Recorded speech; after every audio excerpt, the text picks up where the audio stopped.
telling what's you. right. Now you're going to have to decide what you're gonna do the next step you take in life. You got me singing in my head.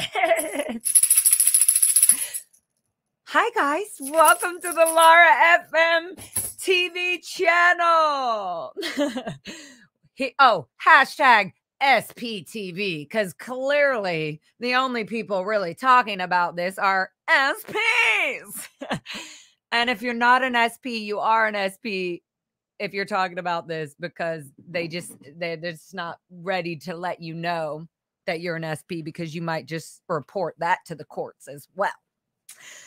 Okay, welcome. Thank y'all for being here last minute. I was like, that's it. I'm having a moment. We're doing the episode 12.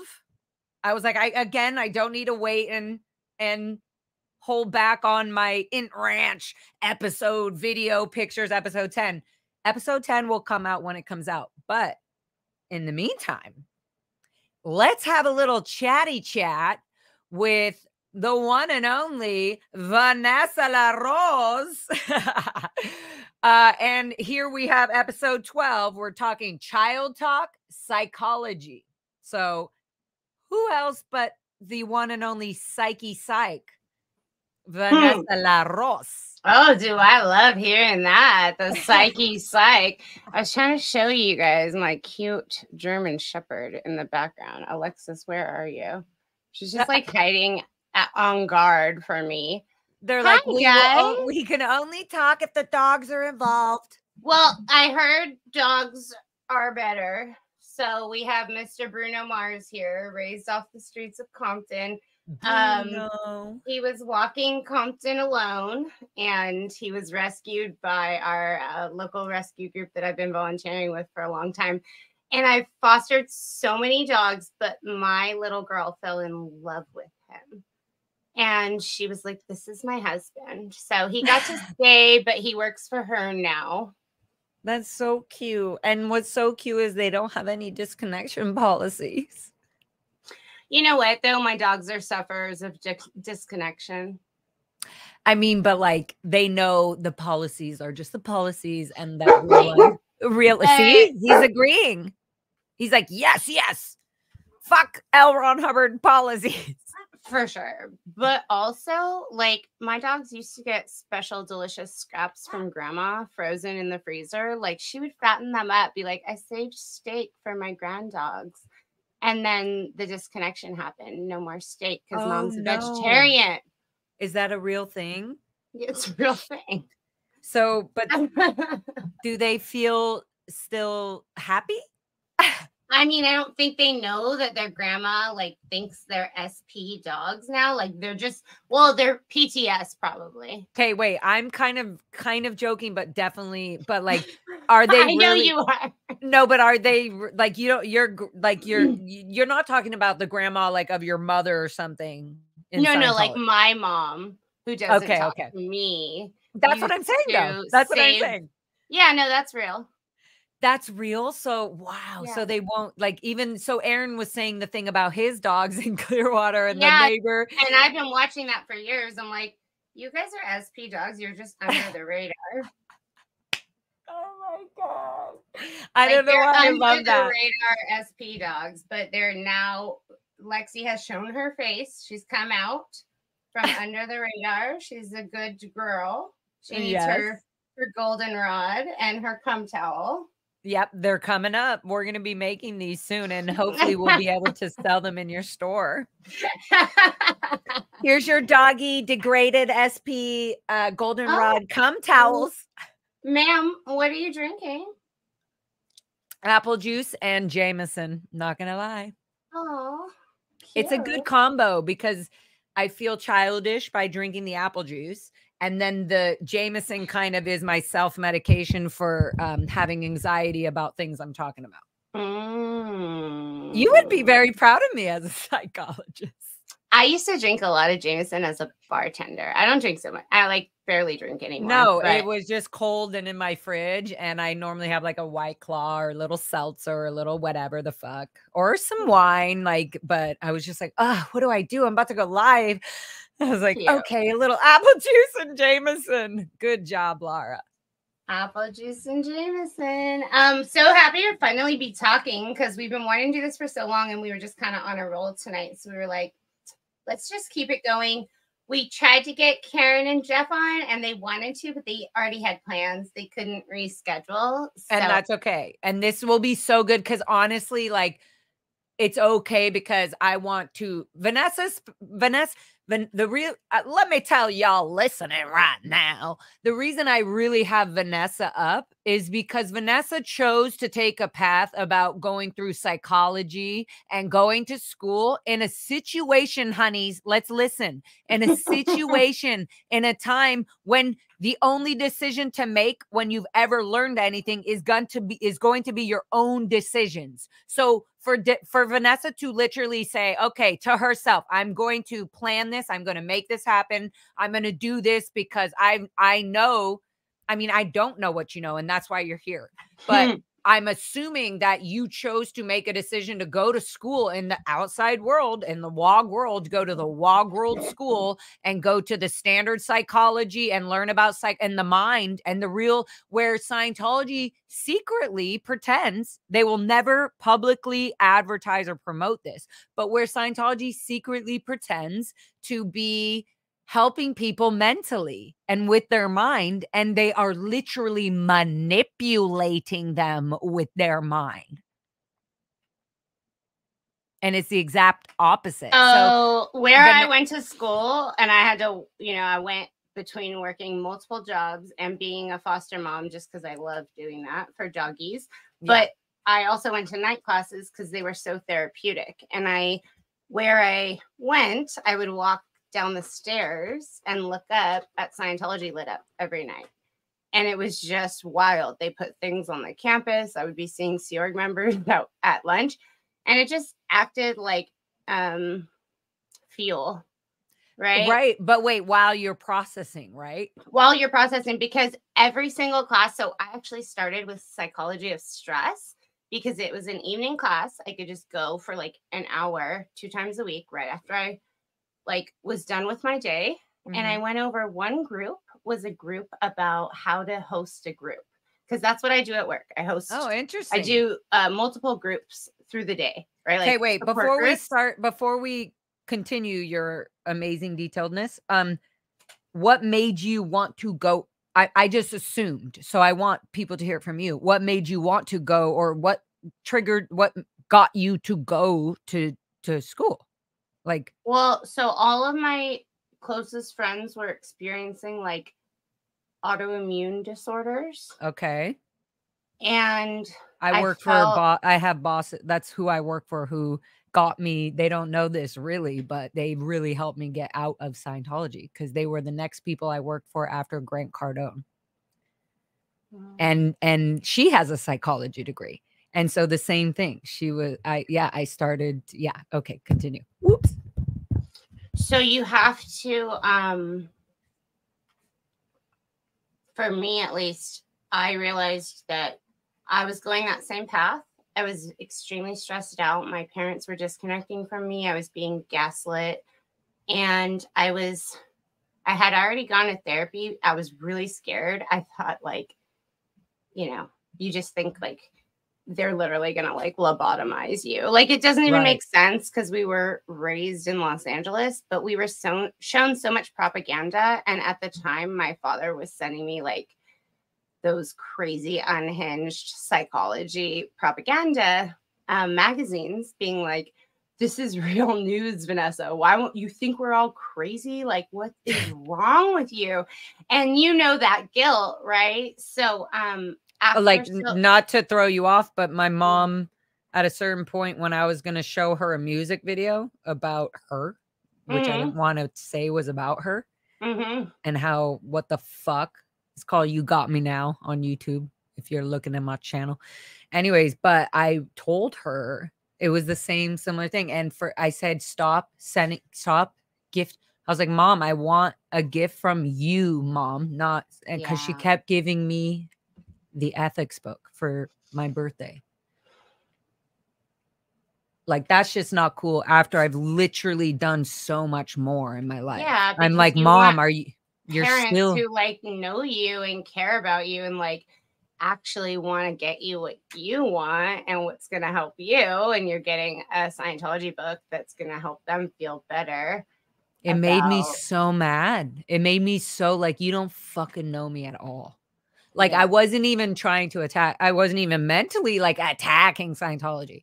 I was just like, enough with these books and stuff. Like, okay, so let's go back to you. So anyway, when you're having that, like, it's active gaslighting, and I know it's a pop psychology term, but when you have multiple ideas in your head that you're trying to hold are true, like, I love my parents and they're going to do everything they can to protect me, but then you're starting to find out that like the real world isn't super compatible. And the only reason I noticed was because my body got physically depressed. I started having physiological manifestations of anxiety and depression. And that's just what happens when you don't express emotion. And I learned that in the first class at school. That's crazy. So I took the group dynamics class, which essentially taught me how to host a group by being a part of a group and doing things twice a week with these total strangers that you would practice in a recovery community. And it changed my life because when they walked in, I just was like a Scientologist. But even though I didn't think I was, because I had already like, I didn't like the tech, I was judgmental because I had learned to spot people on the tone scale so much. I really was certified in that. I was like from the Hubbard College, literally. So you just kind of have to reprogram your brain. So when I first sat down, I remember looking around the room like, I don't know about these people, kind of just like a mean person, and not because I'm mean, because LA City College is the most hood college, like literally in the heart of East Hollywood, and people are getting stabbed at our metro quite frequently. So right by over where we were talking about going in the blue building. Yep. So literally we were like where we are is a pretty rough neighborhood. So the people in the class were like not just people I thought I would be friends with because I didn't think they were like me, right? But you're kind of like, I was gonna say, you're kind of assuming like I already have this outside look, so it's almost like I don't care if you judge me, but it's also you're not sure because you don't know, like you don't know. You just also assume they're gonna judge you because cultures clashes and all that, so it's like a lot of layers. And so this is why originally I'm like, I cannot believe you actually physically moved your body to get to school every day and do this. That's the hard work. Thank you. Is the hard work. That is the fucking hard work, is to not talk about it, but to actually follow through every day being so annoying. This is so annoying. Oh, there's a car accident. Oh, I'm late. Like everything. Oh, I don't even know how public school works. Oh shoot, they want me to bring something called a Scantron. What the hell is that? I guess I'll just leave and cry. Like literally, it's so much. That's why I'm always like, if anyone needs help, I will hold your hand because it's so easy once you know what you're doing, but so intimidating at first. So I felt myself getting symptoms of stress-related illness because of the stress, like of just during going to school or before this? No, when my dad was disconnecting and my mom was disconnecting. And then so during that time for myself, I went and signed up for the physiology of stress because I could tell that most of my girlfriends were getting sick, or close friends or family members, and they all seemed to be like autoimmune or interesting, like things that were hard to diagnose, and like Hashimoto's, or one of my friends was recently diagnosed with MS. And what I ended up finding out in that class that changed my entire life is that stress is pretty much borderlining every illness. So when your body has to work extra hard, and I started to learn the science behind that, and it's a really fun 4-month class, just the physiology of stress, or I'm not sure what they call it at LACC, but the advanced one I did at CSULB was physiology. But then the first one is something like that, psychology of stress. And you do a workbook and you like literally just process your trauma basically in that class. And then in the next class I was going to, we were doing these incredible bonding activities where everybody's going around the room and sharing. And it was just really what I needed at the time. And then when I was so, when you leave Scientology, you're just kind of scared that they're going to come get you, like because of what we've been told. And so like you think they're going to come get you because of the freedom you're having alone. I mean, I like that, not freedom, but also not because even freedom, but like you're like the fact that you're having your own ability to go to school. They don't like that you're starting to learn shit on your own. Well, that infuriates them, for one, that we won't. And to be a psychologist. Oh, I mean, they're infuriated right now with you and me up here, Miss Osa daughter up, and bitches, the site. Woman yeah, like lady power. Literally. But to learn all of that and then while see processing. That like, yeah, and then also I had this instant build-in protective family unit from that like class I was super tripped out about. It's called like Psych 74 or something like that, or Psych 34. I think it's still a class you can take, and I tell everybody to take it, and they always do, and they love it because it's like group therapy but controlled in a way that everybody's learning how to run a group by doing it, and it's so cool. I have some lifelong friends from there, but also I felt safe on campus because I also then, like, I don't know, next semester took public speaking, and you have to get up and do all these things. And these are things we never learned, right? Like how to actually put thoughts together so you make sense. Like that. Or even, or having your own thoughts, guys. Having your own thoughts. Public speaking, like you literally, there's a formula that makes it make sense. Like people need to hear things a couple times. Yeah. I learned that. You know how I learned that? From one of my best friends a while ago, Madam Gandhi, Kiran Gandhi, because she went to Harvard. And I was telling her about science. She heard, and during that conversation when we were out in the desert, and I was telling her my whole, like, for once, I finally was opening up to her. I mean, I was so open with her. We just were so busy being our creative brains that I never even told her my story. Yeah. And so she just kind of knew things. And I started explaining everything. And she told me, like, you're one of the most intelligent people I've ever met. And this is from me knowing her for a long time.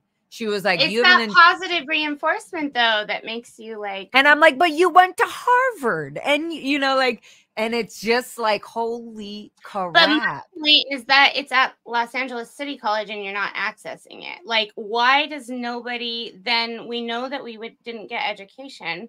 It's honestly like you're just getting basic life tools. So when I did this, I had to practice 3 times, like 3 different speeches. And the final one, it was right before or right after they found all those guns in the trunk of the PI that was following Ron Miscavige. And that's right. I mean, I heard about that. Yeah, I decided my speech was going to be about that and why people can't speak out in Scientology. And it was only to my class because that was what I was ready to practice. Do you still have that? Yeah. I recorded it. Like, I mean, that's pretty fucking amazing. Yeah, I mean, that was 7 years ago, though, right? Like, that was a long time ago, but that's how long I've been on this journey because that's how long it takes when you never went to typical education and you're working 3 jobs, right? So once I decided, okay, this is for me, like, I just dabbled in it for a while. But then after I was like, okay, and actually had a PhD. Can I ask you, like, it must have been, even for me, I've thought about going back to school so many times. And honestly, I don't know. It's just my psycho creative, wild, beautiful, loving, happy little, trying to be just a fun, lovey baby for the rest of my life. No more trauma, no more trauma. I don't know if it's just that or I always wanted to go to school, but I just feel like, is it as hard as it feels or seems? No. Is it That's just my point. sign up? Like for right now, I still don't have a GED. And like, why would I go to school? And what would I go to school for if I did have a reason to go? Because it actually makes life easier, and you stop sitting in your trauma when you understand it. Instead of thinking like a Scientologist about trauma, you start to think like our Like somebody outside else, world. like a third and person. then like, so at work, all I do in the field of psychology is literally empower people, like how they Wow. think they should be. So I'll check Right. in with them. I'll ask them their goals for the day, right? Like, what would you like to accomplish? There's nobody's program. There's no like, most people take a little bit of everything and then they work with the person in front of them, and nothing's Right. going to like fit everybody. So you kind of have to learn so much about these different theories.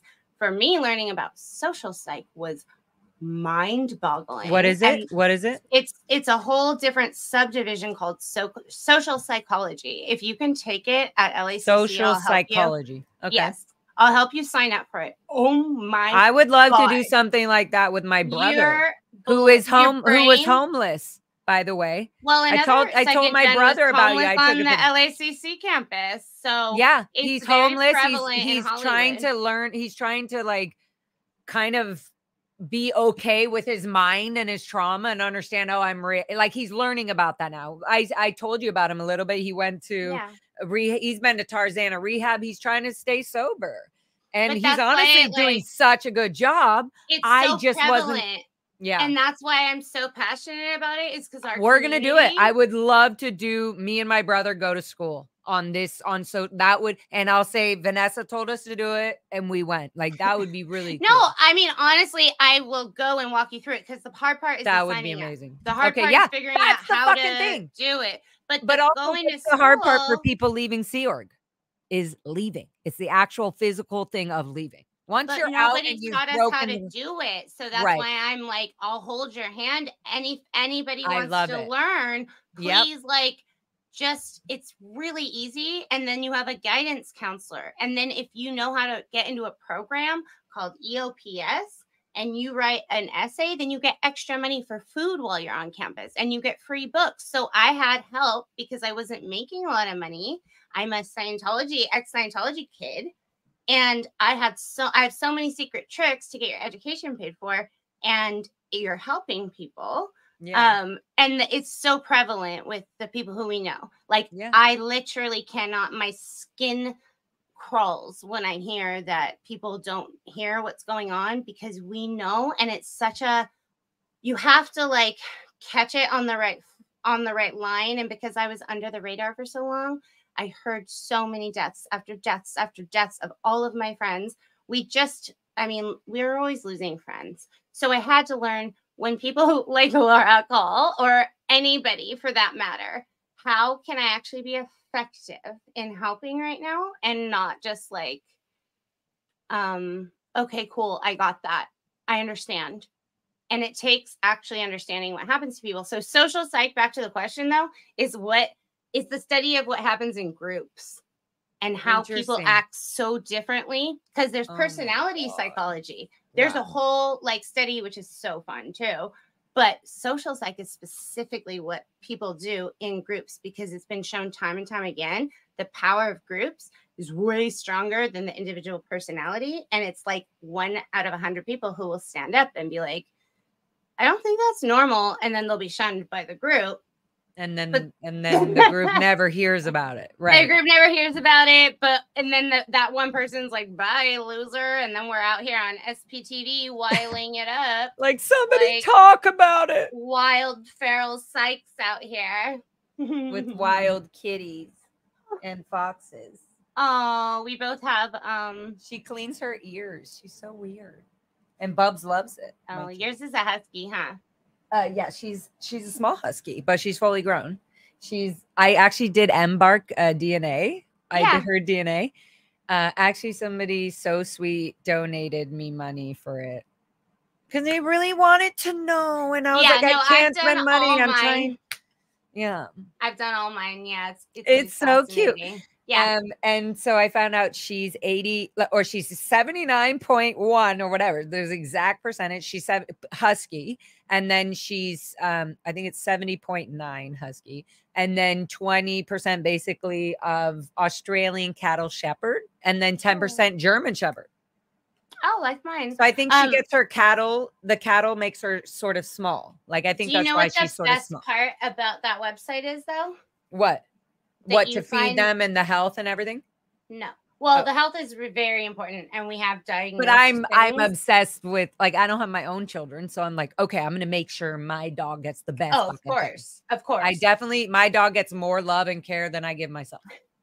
Of course. Nails aren't done. Nails aren't done. Foxy's got her sweet potatoes. Yeah, obviously that's a given. But no, you can find your dog's genetic family members. And so we've actually had quite a few meetups with Lexi's twin brother. And they were both adopted from a shelter about an hour and a half from here. And they're like 8 or 9 now. And we get them together and they're twins. And it's like, you already got them together? Oh my many God. times. Okay, so I need to go into my account and maybe there's like 3 people trying to send me with your life. I'm just trying to woman up. You could be having dog reunions literally every weekend. Like, I'm busy sometimes. I'm like, I'm sorry, I'm with my dog's I'm literally writing this down on my notes. I'm writing this on my notes. Go to your Embark account. Hi, silly. Liz. Liz Ferris is in the house with everybody else. And bring her on. Are we allowed to do that, or should we? So we like. Hold on, you guys. Liz doesn't have to chat. She can just hear your amazing psychology. She was at work. Kids. I think she's still at work, actually. Oh, okay. Then leave her I was trying to invite her, but she likes to work, I guess. No, I'm just kidding. We all work as we all do because we're second gen Scientologists. LARA does GD. Oh, back to that though. It's a really easy class at the school to just get your You know what? Look, Vanessa, I just got anxiety just now. My heart just went. Oh. But here's why I get mad. Be disappointed. I don't want to be. I feel so weird that I'm gonna be shown what I don't know, and I don't know if it's I'm not ready like for that, dude. It's not like that at all. It's like everybody just like us. It's Los Angeles City College. Like, I literally dated a professor there for 5 years, and we would always be like, "This is the wildest." Like Bukowski went to LACC. Okay. So it's a beautiful environment. And it's obviously a technical, it's like a real school credit thing, right? Obviously. Like whatever you do there is. Are you serious? Well, okay. So there's 6 colleges in the LA Community College District. You can go to any one. And then once you go on a certain track, so you get to pick if you want, and you can do it, Lara. You're so smart. Like, this is not, don't be intimidated by it. What I think bothers me is that we have so much time in course rooms that we associate it with like learning, and it's going to be like, so we're like, why are we doing this? It's not like that. Get that out of your head. It is based on the professor. So if you talk to me about which professor to get, you'll get the So what you're saying is I need to date the professor that No. I didn't even date one of my professors. It was like you have to talk to your actual student friends and build a network, just like how we do in here. Yeah. You literally have to be like, hey, I have to take Psych 74 next semester. Who should I take? And they're like, oh, take Professor Blum. He's like the best. And then you actually get is that a psychology thing? What? What did you just say? Oh, like if you're gonna just sign up, like when you're on a path, did you just say Sex 74? I said Psych 74. Psych 74. I was like, is that all about sex and psychology? No, it's just shorthand for social psychology. Oh, okay. So then you say, hey, a friend in my group class. Yeah. Like, what professor do you recommend? Then they'll say, oh my God, Professor Daniels is the best. That's what I did the whole time. And then there's also ratemyprofessor.com. Okay. And you wait, what is it? I interrupted you. What was it? ratemyprofessor.com. And then you literally just see the schedule. You see when you can go. And then you're like, oh, well, that teacher Vanessa really liked is only doing it that one night. So like, I want to make sure I get in that class. That's the whole game of it, is finding the good teachers that you really like, because you're going to get a lot out of the class regardless. But sometimes if you don't get like the professor, which all of the LACC psych professors are incredible, to be honest. They're so good. I feel like they would really like, I feel like people like that working at a school in LA like that would be really genuine good people. You have like, to be like my favorite there's no professor, way you could be like doing that job for some like other reason. No, my favorite professor drives his motorcycle from Long Beach every day. He teaches at Cal State Long Beach and LACC. He drives an hour in the evenings to come talk to us, because he loves it and he's passionate about it. So when you get those professors, and then your mind, Lara, is gonna blow. It was like straight therapy every time I went into class, because you read it and then you go, oh my God, but I know the L. Ron Hubbard reference on that and I'm hearing it in my head. And then you're forced to look at like actual scientific research against it, or for a part of it. But then they're like, but then we like with some stuff like auditing and certain things that were happening, there's things I've highlighted, made notes through the years where, I mean, every class was like this, because all L. Ron Hubbard tries to do is faux psychology and philosophy. So I took philosophy at the same time as psychology. I wanted to balance it, because sometimes they can be opposite. Philosophy has to do with beliefs sometimes and what you think is right or wrong. Psychology is a science. It's a science field.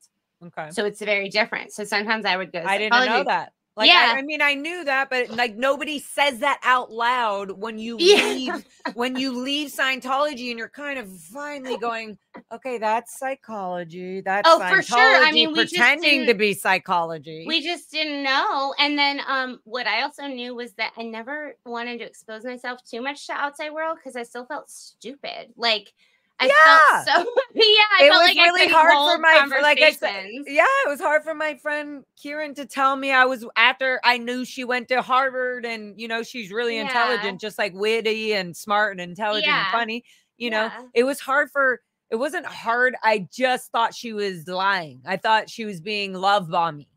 Totally. Like, can you believe that? I literally thought my closest friend was being love bombing. But you don't believe it. Because, I don't believe it. But that's why I thought, oh, it's not that she's lying to me. She's just love bombing. But here's what you learn in psych. Oh, wow. There's 7 at least like research supported types of intelligence. So it's like that whole concept. I didn't know that. Exactly. And then when you educate yourself, all that stuff that's happening, it just goes right in the trash.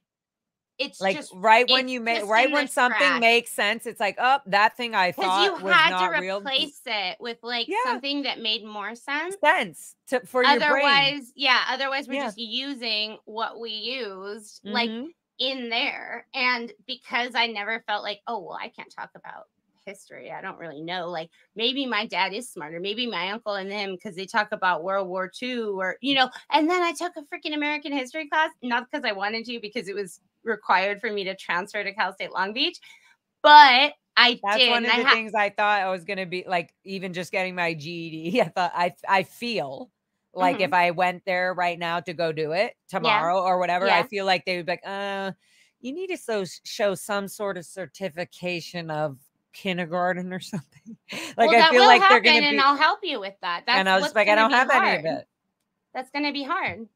And I definitely don't have any to figure out together. Okay, that would be fun because of what Scientology did. So 2 things. One, when I went to the American history class, I used my professor, and I always saw this really freaking cool guy around campus with dreads, and I was like, I want to take whatever class he's teaching.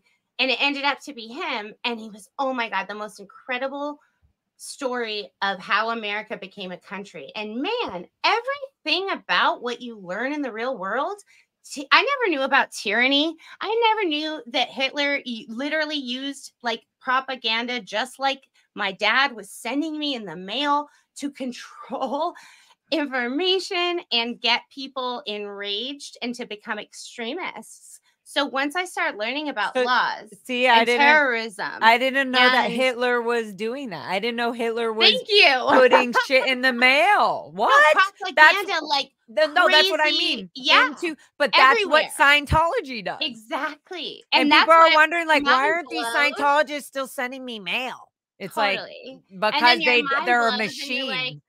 because they're a propaganda machine. But they're a machine. They're not like human beings sending off an email or a mail or a letter. There's humans making the calls behind it still, for sure. But yeah.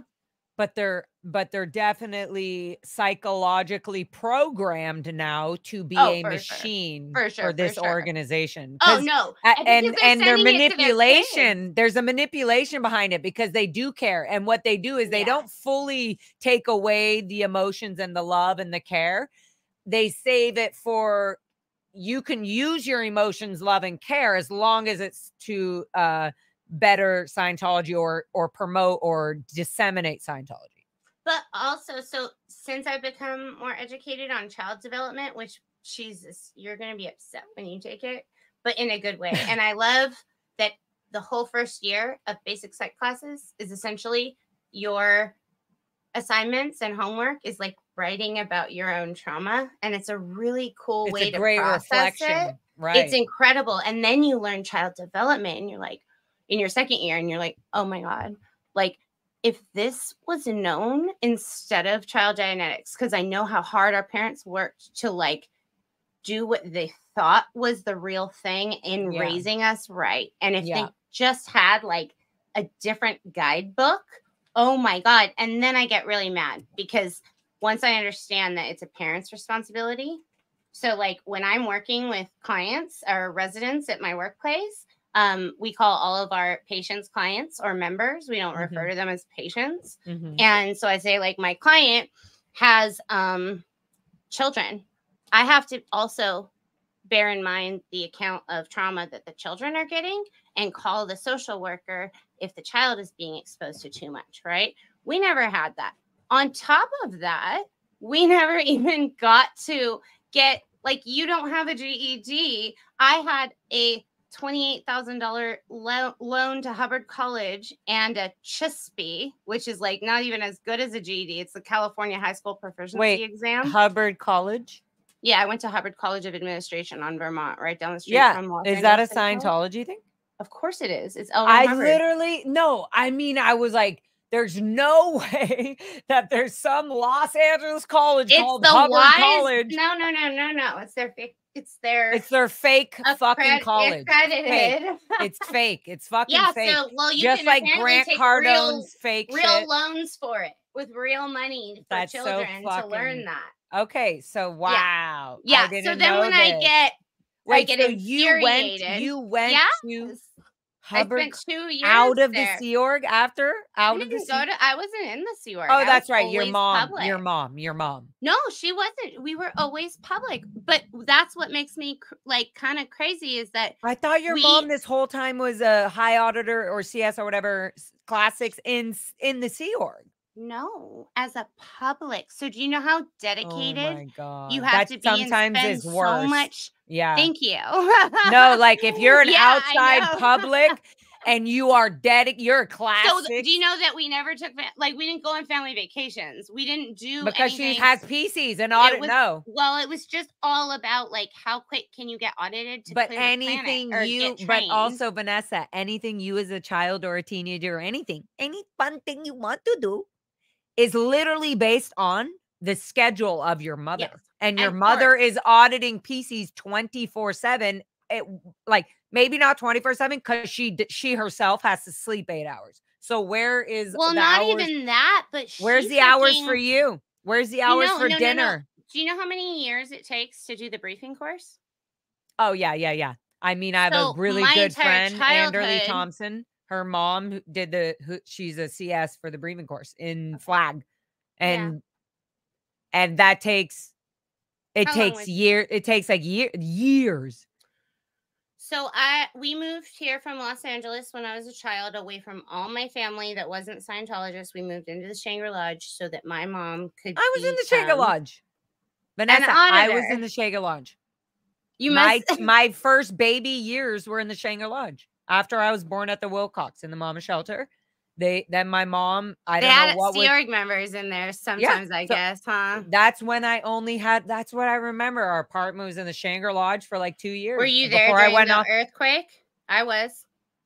Probably. I was probably a baby or like Oh, it was young. 93. It was the How worst old are you? Oh, Northridge no. earthquake. Nope. I was in at the Int Ranch. So nobody has ever asked me or any ranchers about the earthquakes.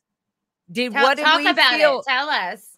Please. But not so the Int Ranch, we just had it was just shaking and it was like, whoa. Like, so for the first time in my life, which really fucking sucks because it also made me think that all the other training drills and everything were real because they trained us fire drill, because it was intruder, a crazy natural disaster. Yeah. And so then when I really they were training, we had been trained as, you know, young kids and children to do fire drill, earthquake, an intruder, or somebody comes on the property, which just means a wog. But it like, what if there was like some rapist person that was trying to come in and molest a kid or something? We were trained how to fucking scream as much as we could. They would say, hey, you remember how you're screaming at the adults when you're arguing with them? That's how you should be screaming. And I remember actually screaming one time because Casavius Tabioian picked me up to show the kids in front of the drill. And he was like, no, he was like, if I'm taking you, how would you scream? And he got mad at me how he would when I'm fucking doing something wrong. Yeah. And he was like, don't fuck around. And it put me into a fucking like a psycho panic attack almost like. And so I said, well, I wouldn't say it. He was like, how would you scream? And I was like, let me the fuck up. I basically mimicked what I was doing when I was pissed off at the cadets or the adult that was trying to spank me. And then they said, perfect. That's how you would scream if an intruder is pulling you by the wrist trying to take you. Oh. So I really did feel like they were helping us. Like, these are little things where we felt like, oh, good, they are trying to be here for our safety. Well, it's confusing, and you think that the people who are there to protect you are there to protect you. Literally. And even your own parents, you think like, well, that's what I'm saying. They thought that what they were doing was right. Like my Vanessa, dad worked really hard to get this. Well, I'm going back to you because you keep bringing up very intimate, crazy details and memories of my mother. Because this is why we all have to go to therapy too, because it's like there's so many layers, and then you just start when you start scratching the surface. Like it's a fucking onion. It's literally a big ass onion. And the onion, like, you think, oh my God, I don't want to open that onion because it's just this big. Wrong. The onion is bigger than the fucking screen you're watching, bros. Like it's literally like I say this almost in every episode I talk about, I literally say Scientology was layered on every single page of our footsteps, every step we took, everything we learned, everything we loved, everything we love. I was giving my dog touch assist. I was making him feel better when, you know what I mean? Like, and it wasn't my dog, by the way. It was just in my head, you know, like, do you know that like people, when we were out, when we used to be little like ragers and we used to like, you used to play in a band with some of my friends who were in a band, and they weren't even Scientology related. But hold on, let me tell you. Yeah, no, I was just going to say the band Little Red Radio actually get mad at us for doing locationals when they were drunk, because it's also how to make a sober person locational. And so we were like raging, or we would just say he needs to take a walk, or I'm going to take him on a walk, and so that would sound normal to just anybody in a club. Totally, we're gonna go sit on the roof. Scientologist, you knew, like, actually leave us alone, and half the time we would be drunk. Like, but tell them what a locational is, though. I'm going to bring him on locational. So then our other tell them what a locational is. Okay, a locational is somebody okay. So for example, like, let's just say a friend of mine or something is like telling me something and they're really traumatized and blah, blah, blah, blah. I can say, okay, you know what? Let's stop thinking about this, because you're not being in the present. Like, what you're thinking about is not right here in the present. So let's take you on a walk to remind you that there's other objects in the physical universe around you, so that your attention can come out of whatever's in your head that you're so mad about. And And so it what do you think about that, Well, Vanessa? that's exactly what I thought as a child, but it's also technically like just per LRH to locate you in space, matter, energy, space, and time. So Like, it's where are called the you in the locational. Yeah, relation so to like the mess it's things supposed, around you? yeah, exactly. It's supposed to make you locate In your the space present time, you're in back here. yeah, like in the fucking alien In universe. the Did you see my alien tattoo? Yeah, earlier? I heard the whole thing on your You know, you actually know the person who gave it to me.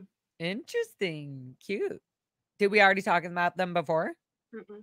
Okay, interesting. I wouldn't that's another little Well, you guys, secret. we have to have these conversations before we go on, so we don't accidentally ruin Other people's people lives that are who trying have to not Yep. chosen to speak out. So something that I do want to say, well, first of all, the whole thing about the more you learn, the more angry you get because you actually understand. So when they say, why can't you move on? The more you learn, the more you actually learn what you didn't get and what the outside experience is kind of, and then how we ended up. And it's not that I'm mad at that, but it's like we have some intelligences and then some other things that everybody else seems to just know we're completely clueless about. And sometimes that gives people like they feel insecure. So maybe they're like projecting or like, oh, well, I know this, or like, I don't even know what happens, but it just makes me angry that we didn't even get basic public school education. I had to do it as an adult, right?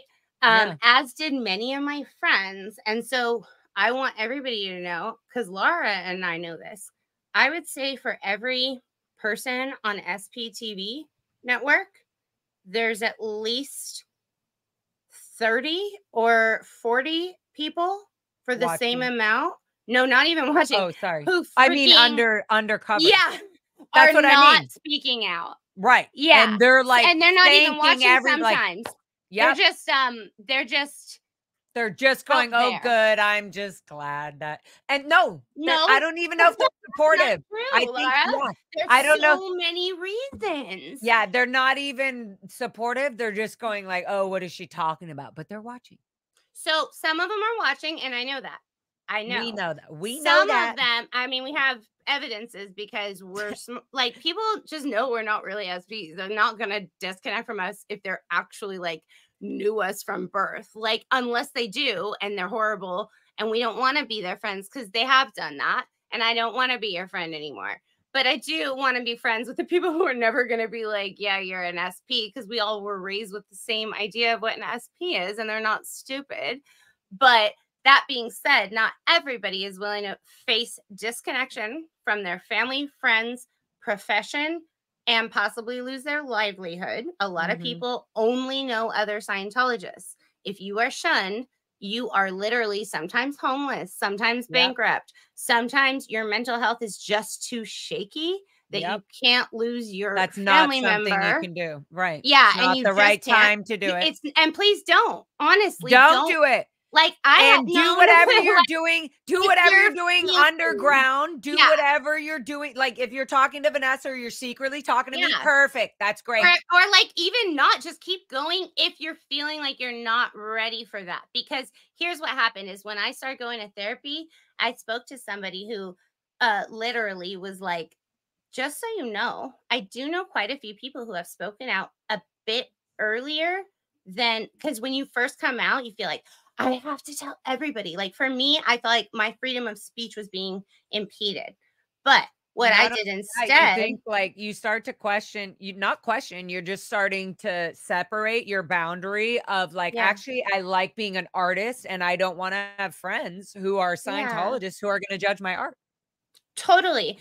Like and in my own loft and in my studio. You gotta actually sometimes, like I had to take time away and heal and go to therapy and educate myself, because what I had heard from people was that sometimes people speak out a little soon and then like crumble. It's too much. Because it's too much. We're like babies. Because they do everything babies, they can. And then also just like boo, boo, boo. And then you're just like, okay, I guess I'll shut up. But because we have experience in the real world now, we actually have outside resources everywhere. I mean, all these communities. Y'all watching, if you're wondering anything, I like I went out raw.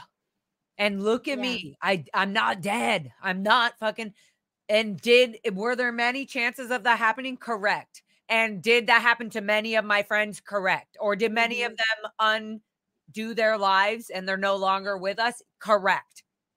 And that's extremely why we don't give a flying fuck if we're fucking sitting here chatting about something you don't understand. We're going to keep talking about it until someday you go, you know what? Yeah. You're right.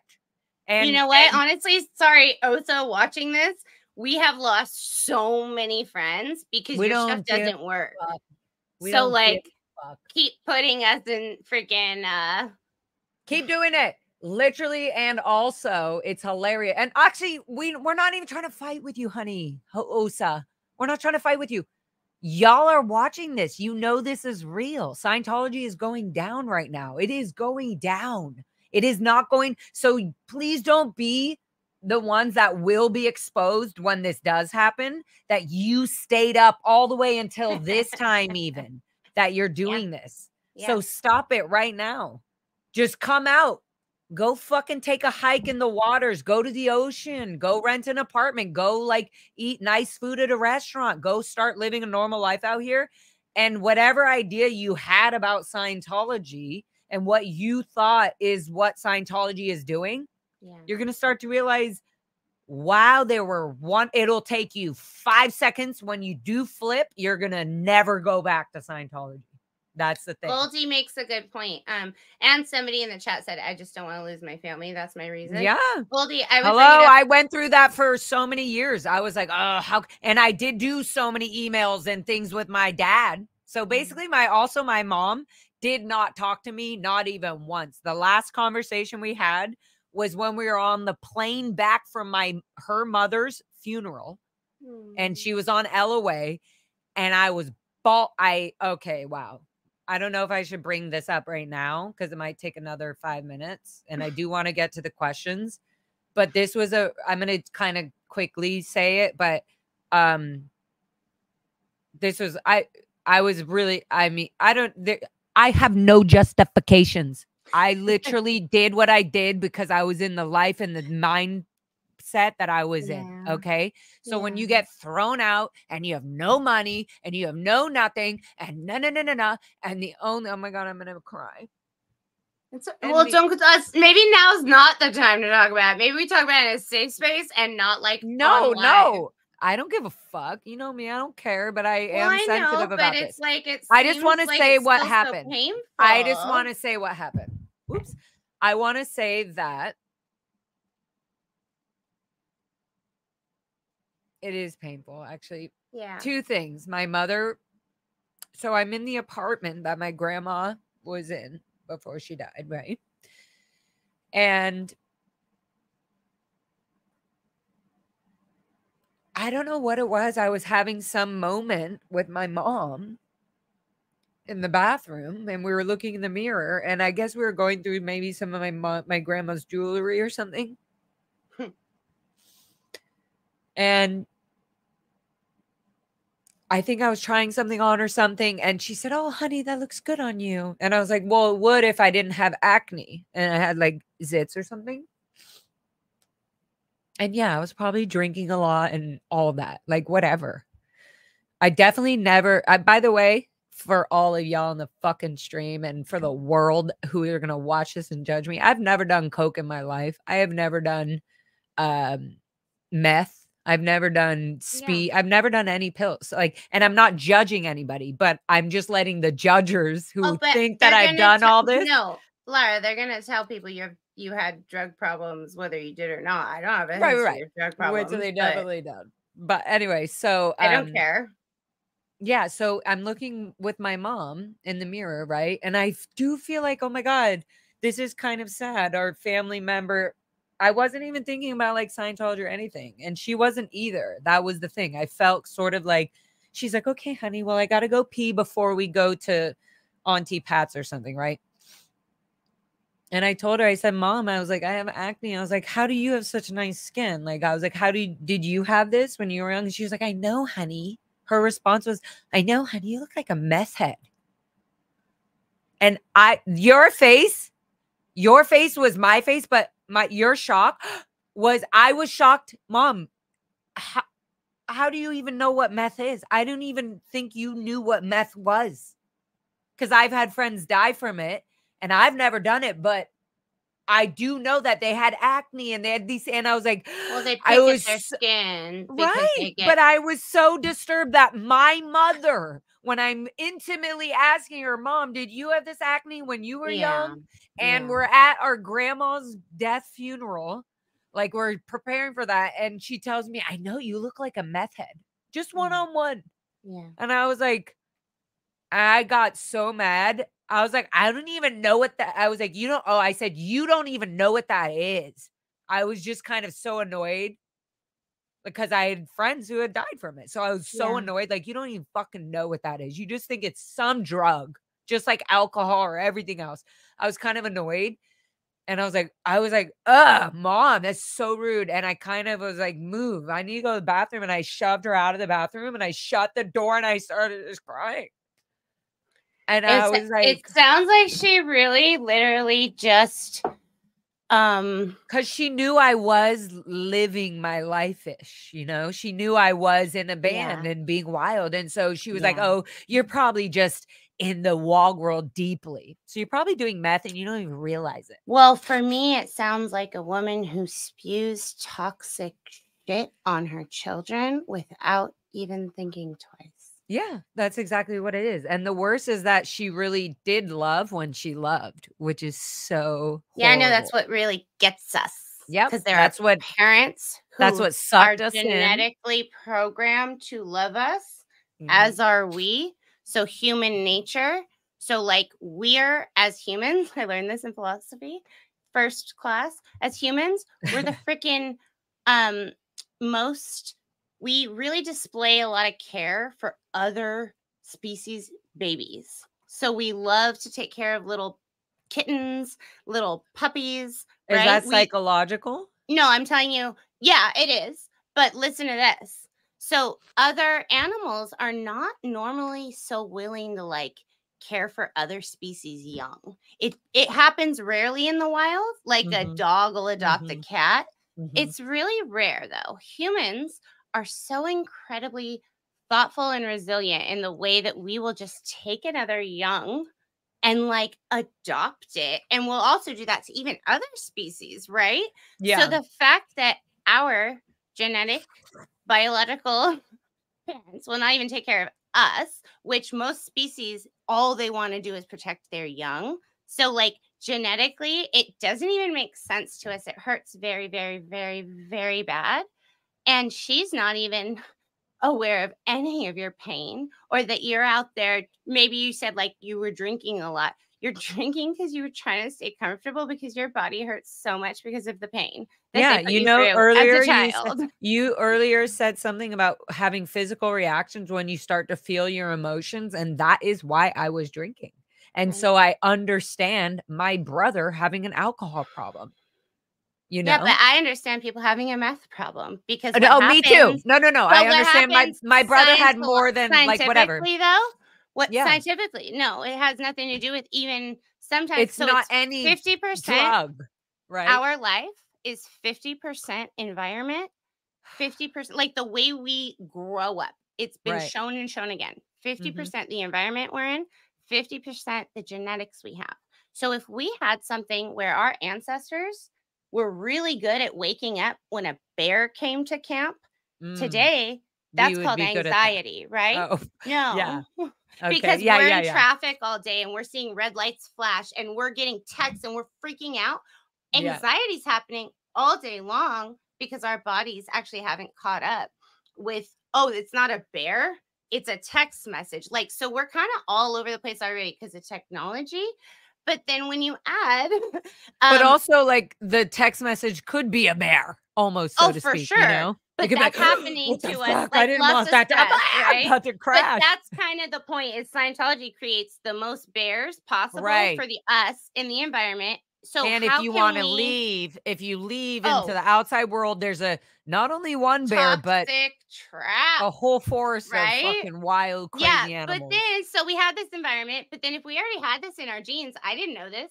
Did you know that if you're going through something wild, your genes are so cool, they unravel things from your great ancestors that might have helped you.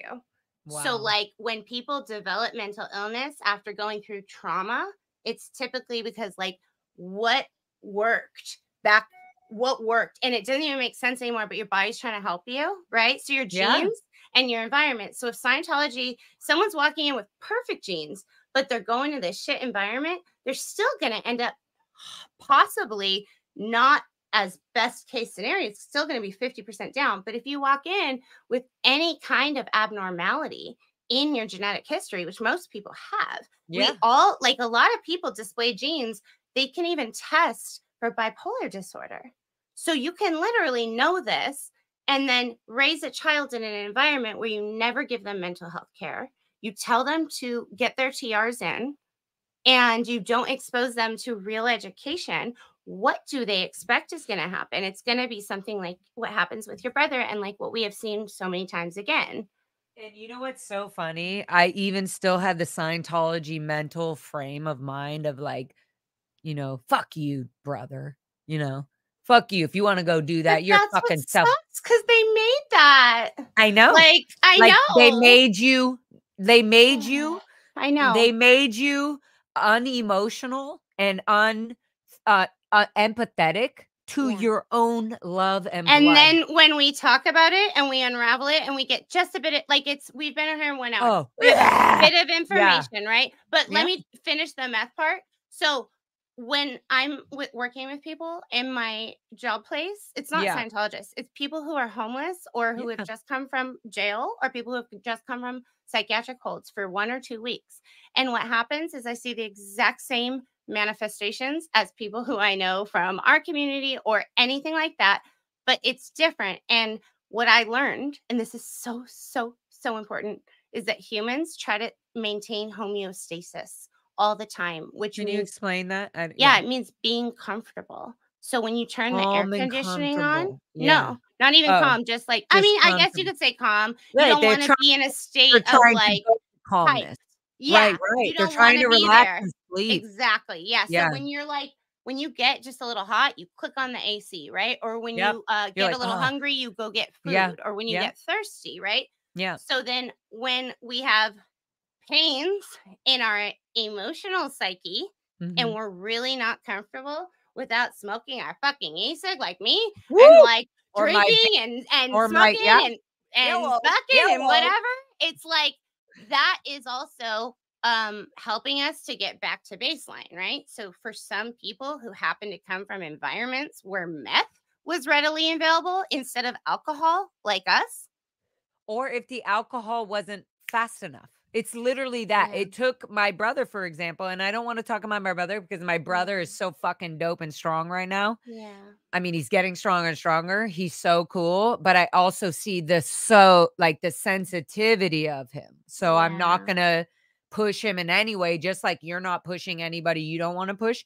I'm not going to push him at all. But my brother is very intelligent and he's so loving and he actually is so empathetic. He fucking cares about everything. He cares about everything around him, which is like seeing him be sober. And it's really hard. He's been sober almost a year now.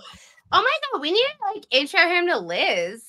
No, I mean like, and our mom and dad but they know my mom, Diane Anderson, it probably works directly or on the streams with Bob Ferris in Gold Base right now, currently. Right now, for sure. My dad is down here in the LA organization and separated by the leader, not on their own choice. They did not want to be separated. David Miscavige separated my mother and father. Sent my father to the RPF for 6 years. My father got off the RPF from the PAC base. You know, he's still down here. He's doing his liability condition so that he can get back to Gold Base. In the meantime, I've told he wants to go back. Isn't that funny? We're all trying to get Bob out. He's trying to go back. I didn't even think about that. No, but So at the same time, ridiculous. it's so sad because he's just trying to actually really just go back to like being close and cuddly and having his 2D. It's a joke. Having his 2D because it's so deep. And so Like- now he knows he's never going back. He knows that. In fact, Mike Rinder told me nobody's allowed to go back to the gold base once David Miscavige tells them to go to the RPF or whatever. They're never allowed to go back to the gold base ever. They're immediately disqualified. So here my dad is struggling and working. And now I found out the last update I know of my dad is that he's in the galley doing dishes. At so what maybe galley? in the AO, in the blue fucking building. Yeah. And that I'm saying that, you guys, because like the galley at AO is a lot worse than the galley at CC, and you wouldn't even know that, but it's like literally used to be an old hospital. So when we were kids, it was like still hospital-y. They still would let us run around, and it was like spooky downstairs in the morgue and stuff. So the fact that her dad works in the galley just sucks. Like, and that's all he's doing is, but also the worst of all this, actually, Vanessa said all this, and guess what? It's actually more comfortable right now for my dad to be in the galley doing dishes than being on any high stress post that he is given so much expectations to be like, you better do this job right. So at least he's in trouble or he's under some, you need to not be in the public eye. He cannot be running around. There. I can't believe he's right there because I drive by like quite frequently and just. I want the world to know I literally live walking distance, a good, nice walking distance. But Liz said you were loved, sister. She's my sister, but she's your sister too. I know. I heard your guys are so joined at the hip. And then also, so yesterday, so sometimes I call these friends who like want nothing to do with us until later in life, but they also want to join the conversation. And I remember this feeling like, and I'm not saying they felt like this. I felt like this, where I would see like Aaron saying things and I'd be like, let me pipe in, which is like wait, you're exactly missing what I did tonight. I was like, wait, because we each had a different thing happen to us. So it's not. Well, that's why I jumped on. In fact, I was watching your guys' whole thing on Aaron's tonight. If y'all are watching, I'm sure you're watching Aaron's show or whatever.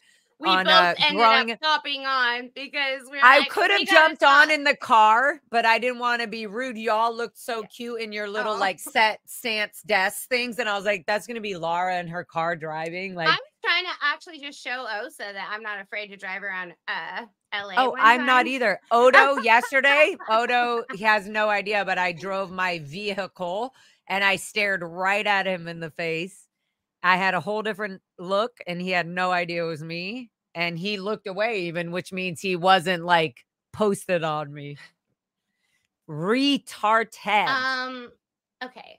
So hi Marilyn, we love you. We love all the friends. But what I wanted to tell you really quick. So when people want to join the conversation and they can't. Yeah. That's a hard thing to deal with. It hurts you really badly.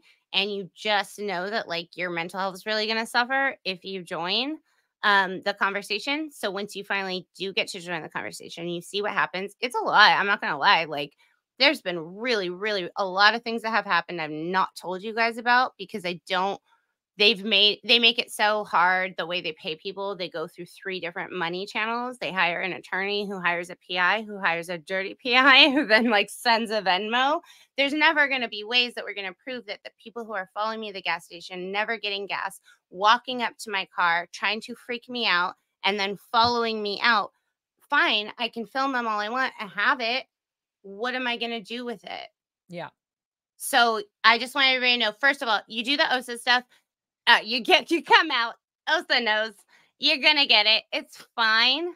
But then the things that happen afterwards when you're like, I have my voice and I have people reaching out to me who I've never met who are so kind. They've cut all that off for us, but there's still people suffering under there.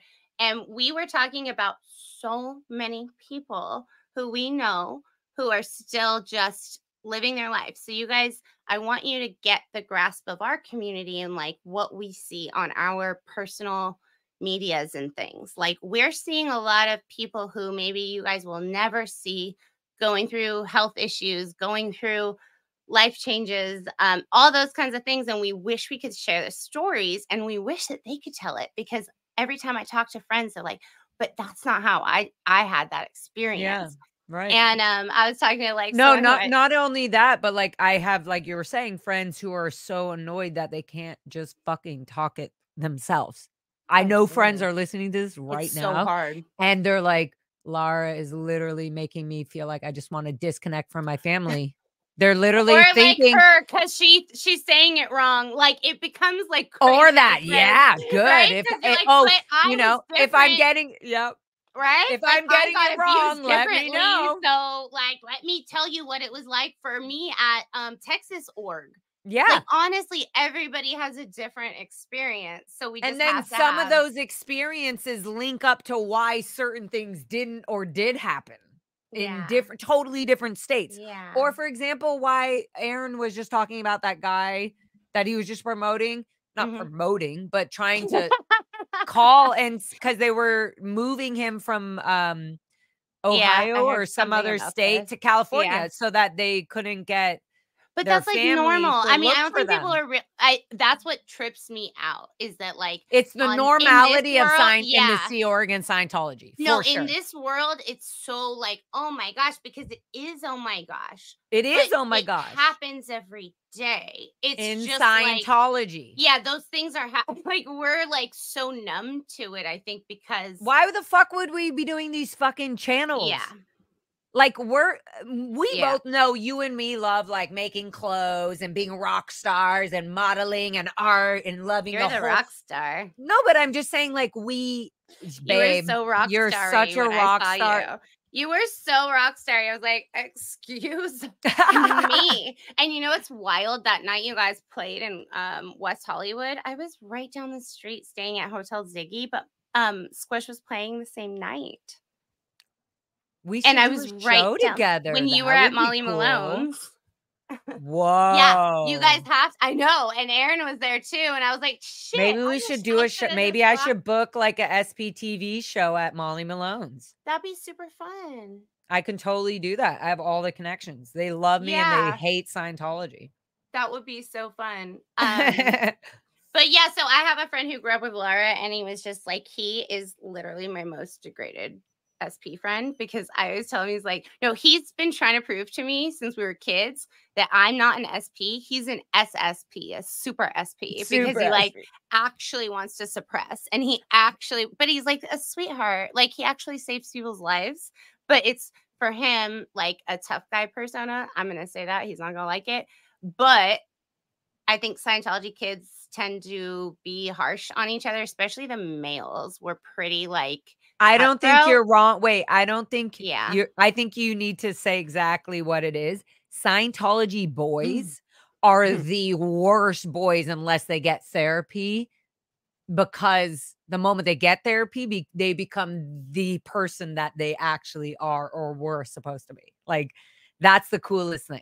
They're really harsh on each other too, and like, they're so harsh. There's a whole but the women, the girls, we weren't even called women. Honestly, we don't even have to talk about a whole sex thing. We can go off forever. But I just want to say, for the record, the men or the boys were very, very, very harsh on each other, and I knew this because I was one of the girls, one of the only girls around like 16 guys, because that's how I felt safe, right? You knew my guy friends. We went out like packs, like roaming packs in Hollywood. And they're tough, right? Because that's how we felt safe. But it kind of rubbed off on me that like being funny by like always making fun of each other. So then when I like learned that that's not how normal people do it, I was like, you guys are all so nice. Like, what is this? So I actually learned from Madame Gandhi. He's super degraded, right? Like that's a real testament. There were things that I was like, I would feel boyish about, or things. And in Madame Gandhi's band, Kieran, one of my best friends at like years ago when I was on tour with her, she taught me, and whether she knows, I know she knows a little bit of it, but like for reals though, she taught me just through her actions of how she would talk to, even very aggressive or rude men on the tour, or, oh, it's a band full of 8 women, you know, like they're obviously like, oh, they don't know what they're fucking doing. Okay, who's the drummer? And she's a drummer. So she was like, I'm the drummer and I'm also the lead singer. And I've here's your, did you get the, like, she's very like, did you get the stage? Yeah. So she taught me a lot about being like, don't fucking treat me less than you would treat your brother. Yeah. And also, if I'm booked on this performance, don't you think I have a little bit of some intelligence to fucking know what I'm doing? Honestly, idiot. You're a sound guy. We like, have are you to, kidding? I didn't know that we had to treat people, or I'm sorry, tell people how we'd like to be treated. I didn't know that either. She taught me that. She was like, you need to just put your boundaries. Yeah. Yeah. Yeah. Like, you can't be around me if you're going to keep acting like that, because I'm this person who has this job and I really like being your friend. But if you keep doing that, and that's like setting boundaries, and we never learn that. And so it's you know really what's so uncomfortable nice at is the first. way that you say it and the way that I've learned to say it. It's like, hey, babe. Yeah. I even told my brother, he'll totally be like, It's yeah, very she told me gentle. this. You have to be, It's because so, it's you not have to like be, otherwise it's not attacking. meaningful. Exactly. You're Yeah, not attacking. you're not trying to make someone aggressive, because trust me, if I'm at work and somebody's suffering a mental health crisis and I say something the wrong tone, Oh, or you're like, done. They're done. I mean, their life's you over. can't Like, come they're at gonna be people done. like, yeah. I'm gonna confront you and make it go right. Like, that's not how things get done in the real world. Okay. It's so gross. It's so inhumane. Like, you know, they're teaching us through these training drills and stuff to be inhumane, to numb your emotions. No, yeah, I mean, I know you know, but I'm just to like, be sociopaths. So once you get into, like, for and me, to be I got into narcissist, to be like abnormal egotistical, psych, clinical psych, and I start learning actual how you diagnose people. I'm getting like tests on which inventories we use. So I'm reading all these descriptions, and they're literally like the end product of this course. Yeah. Like, wow. literally, a sociopath likes to control people, Mhm. has no empathy. Mhm. Right? So think about people who really Is have no it empathy. no empathy for real? Sociopaths have There's no. there's different. So a sociopath has no empathy, Is but it manipulation? a narcissist might have empathy. They might have empathy for Mm. themselves. They might have empathy on certain levels for different people, but there's a whole narcissistic spectrum.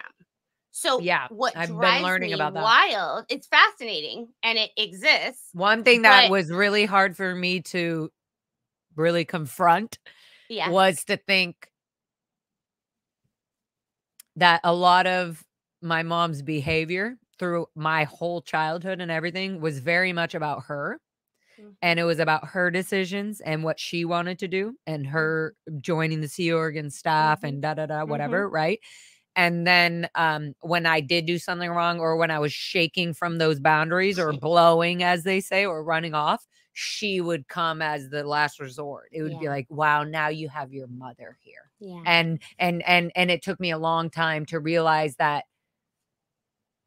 this is a hard one, guys, to realize that her narcissistic manipulation, there was a very thin line between narcissistic manipulation and her love. Yeah. But that was really hard for me to think my mother. It was really hard for me to think, even right now, I still catch myself going, am I being too hard? It was hard for me to think my mother is narcissistic. And then it made it easier to realize, oh, Scientology builds narcissistic people. One time somebody told me, and I nobody had ever said it to me. I was like suffering really bad. And it was somebody who, this is a cool thing, was one of the last people out of David Koреш's cult before they all killed themselves. Oh, and wow. this man said to me, because he's a friend, he said, and he had all of his friends pass away. Okay. And he literally left the cult like right before. Talk about survivor's guilt. Yeah. So his word means something to me. And it was at a time where I felt like such a disappointing piece of shit because of the way my parents were making me feel, like how your phone call went. That was my life nonstop. Right. So like this man looked at me and he said, your dad is acting like a freaking jerk right now. And he's being a bad father. Wow. I know. And wow. I'd never heard anybody say that. And were you confused? Like, what do you mean? Why are you saying that? No, I Or were actually you like, you're appreciated right? it, but it wasn't like it felt good because I Right. realized that sometimes You were sort of resenting it. I was just Because you love your father, right? We love our but parents. it's like, yeah, you do, and you don't want to say it, but because someone you really respected said it, it meant more. It wasn't like somebody just 100%. I saying, would have "Oh, never heard you're." the idea of my mom being a narcissist in any way. Yeah, Like, maybe yeah, she's not full on, but maybe yeah, maybe Scientology did create a lot yeah, of that. yeah. But it was really hard for me to say out loud, even to the person that was teaching me about narcissism. Well, but that's my point, is that, like, I'd never heard it. I didn't want to say it. I didn't And really when she think said, it. "You have narcissism," and I was like, "No, I don't. I'm so perfect. I mean well." And Well, but like they literally it are like, makes you think this is how you about should what is be. it? This is how you should be. So then when you learn what it is, then you actually, if you even consider, am I a narcissist? Usually you're not. Narcissists tend Oh, to I not. definitely didn't know about that for a long time, and I definitely thought I was a narcissist, and I needed to work on it, and I was working on it I think we all for a do. But while. actually though, Laura, Yeah, they I just taught wanted us to to make be sure. I was they like, if I am, I need to take these no, I steps. know, but they taught us to be that. So Yeah, truly, that's you what I need to was do that. mixing with. Yep, You need that's to do exact. that. Everybody needs to That's do what that. tears They you. all That need to learn what a narcissist is. And then not only that, stop doing what L. Ron Hubbard taught you to do to be a narcissist. yeah. Because he taught you that and it might still be in there. And until you read this and you're like, oh my God, control freaks. Like people who want to control everything. Yep, yep. We did 8 Like C just drills, some of the. touch the wall, touch Yep, the wall. Thank you, thank you. We were turned into like, people who yeah. really wanted our control. We were praised if we had control over people. That is so spooky. So if you don't Well, undo that, you also, can keep like, walking around like that. Serge was saying this in your guys' chat. Like, I mean, before I think you even jumped on, he was saying, like, actually, when we were given, like, when we get a certificate or something, we felt like authority. We felt like, Oh, haha. Like, it didn't matter if Serge was in a lower organization, RTC yeah, respected him. So, yeah. you know what I It's an mean? Like, innate sense of just and he was like, haha, I have more freedom because I have authority. It's such a weird thing, right? Which kept him in it more, but also he was really just not trying to be a part of it at all.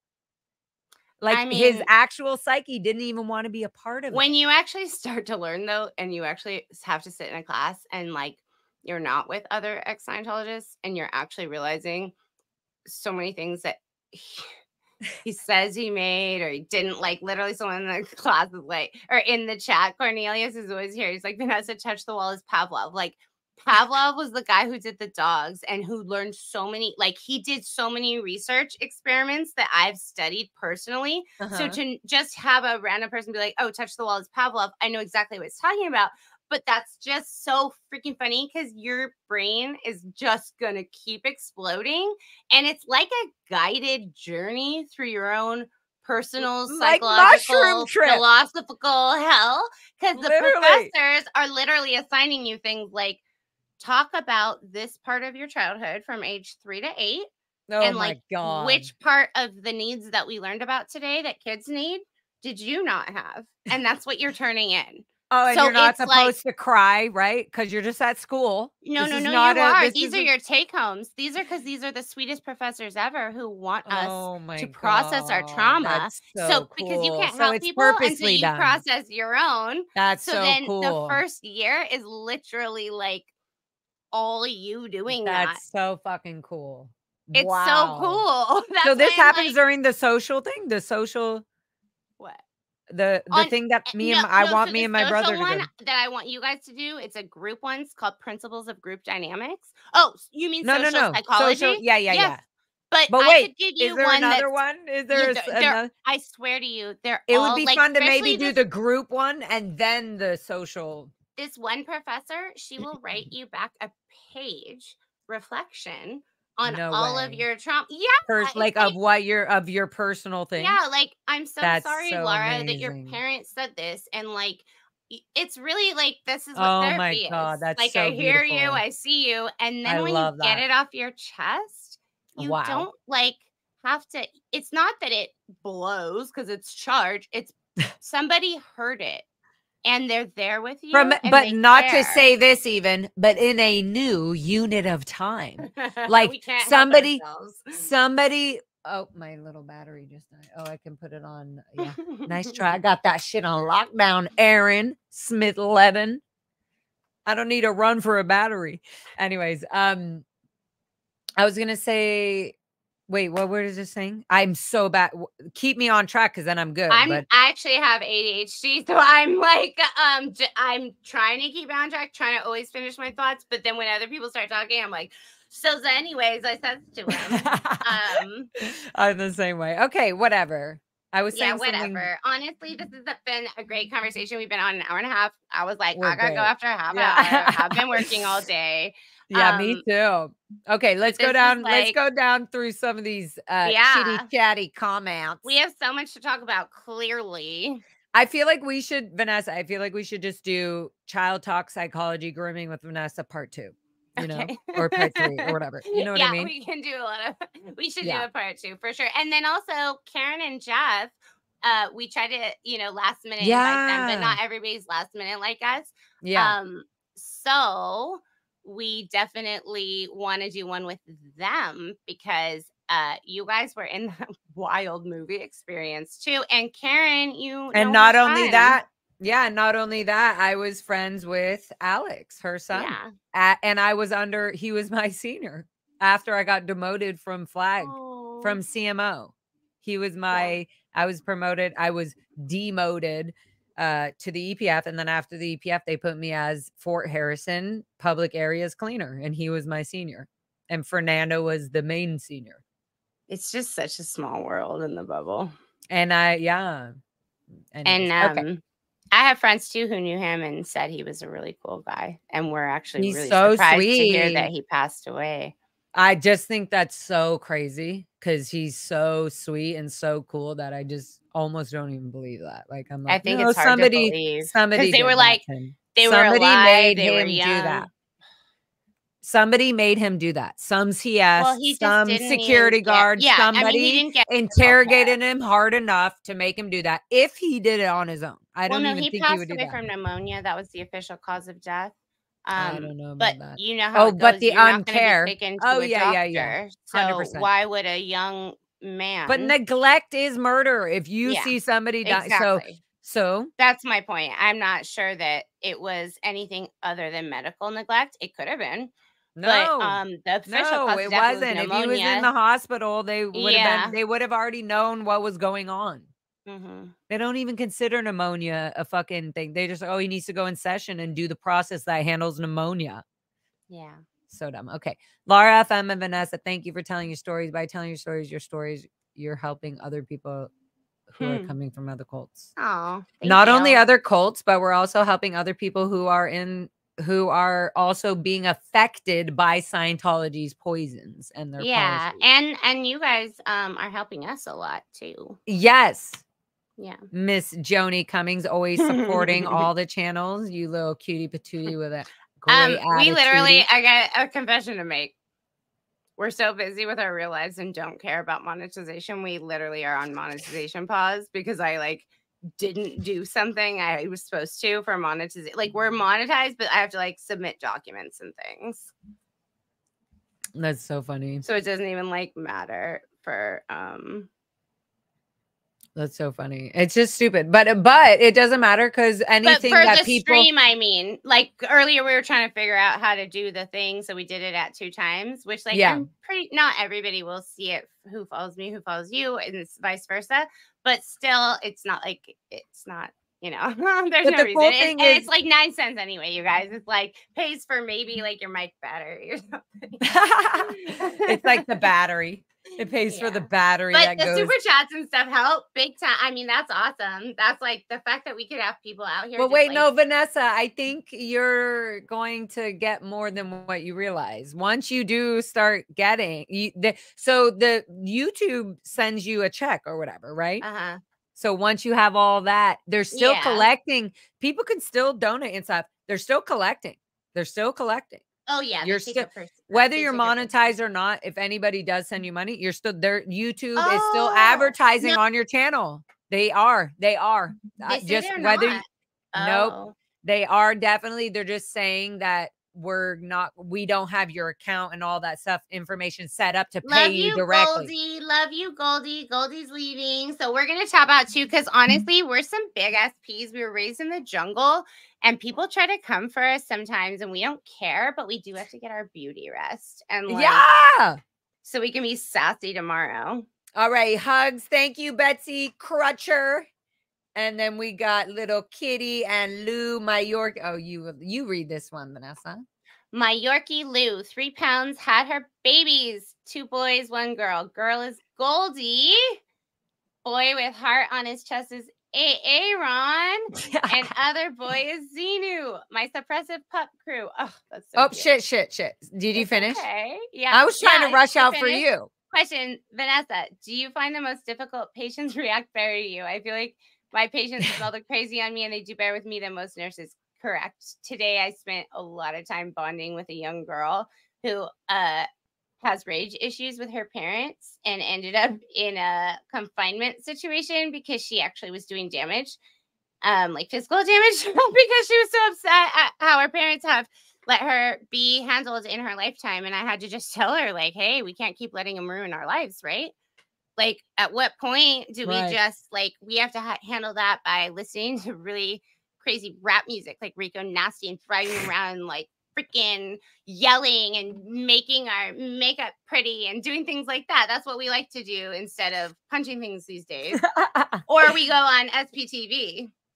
Yeah, exactly. Here's another one. Here's a cute little, I'm just throwing these out here before we end tonight. Thank you. Thank you. It also feels like such an accomplishment to commit to doing something like a GED. I can imagine. Yeah. Hello, Alex. You're helping me just like maintain my life on YouTube. So he's like the SPTV tech support over there. But also tech support, but with the SBT love and understanding. Yeah. Like he knows, like, oh, this person wants this for this. I see their vibe. Like he gets it. He's just so cool. Thank you, Alex. You're amazing, bro. Chore patore wadabori. Yep, we just did that. All right, little babies. I think that we done long tonight. Goldie.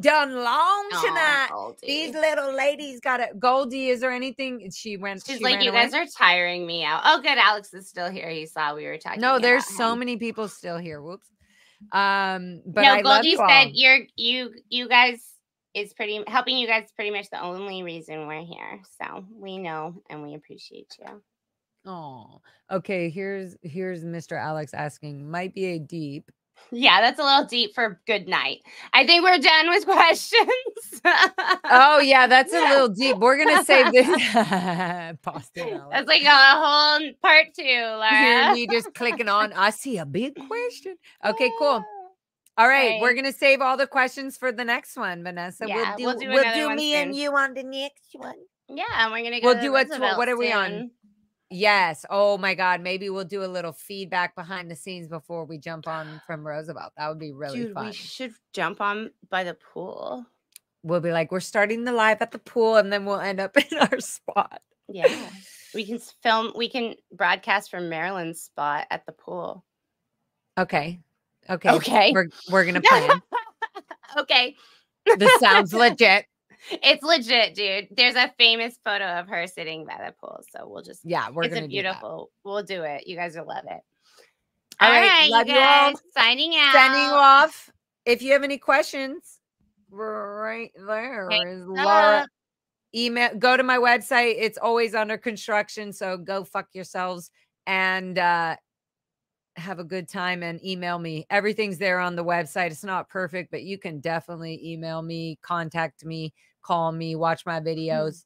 Until then, we'll see you on the next one. And go to Degraded Daughters of Dianetics. And then also, I'm going to be doing my own YouTube soon. Vanessa. This LaRose. Saturday, though. This Saturday.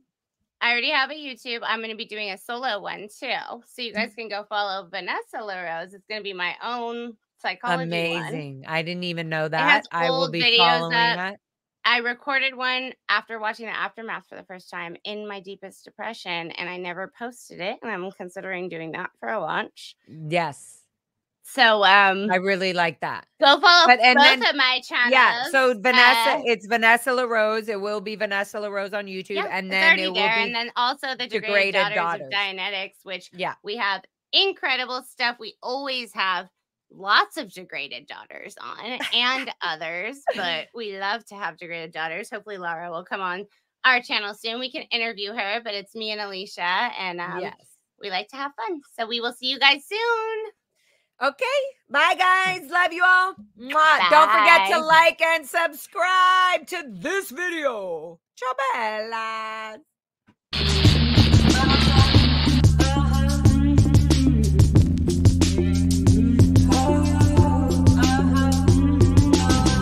Somebody is searching for the right child.